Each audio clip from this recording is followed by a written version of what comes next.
Salem, Massachusetts, 1692. It was a community built on the bedrock of Puritan faith, a life of rigid discipline and constant fear. But in the biting cold of January, that fear found a catalyst. Two young girls began to scream and contort their bodies in ways that defied logic.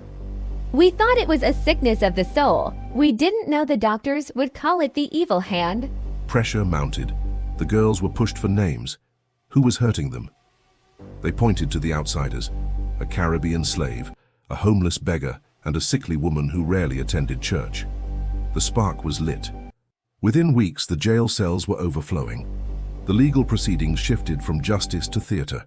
The court relied on spectral evidence, the claim that an accused person's spirit was attacking the victim, even if they were miles away. Sarah Good, do you not see these children tormented by your spectre?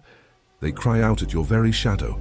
I am as innocent as the child unborn. My shape is not mine to command if the devil steals it. To deny the charges was to be seen as a servant of Satan. Ironically, the only way to save your life was to confess. The circle of accusations spiraled outward, reaching the wealthy, the pious, and even the wife of the governor. By the summer, the hysteria turned lethal. 19 people were taken to Gallows Hill and hanged. One man, 81-year-old Giles Corey, was pressed to death under heavy stones for refusing to enter a plea.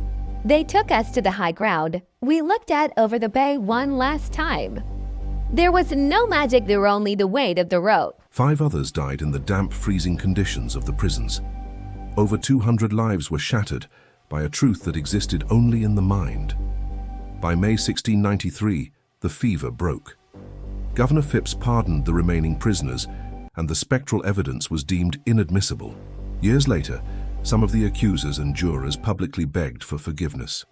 The Salem Witch Trials remain a haunting reminder of what happens when fear replaces facts and safety is bought with neighbors' lives.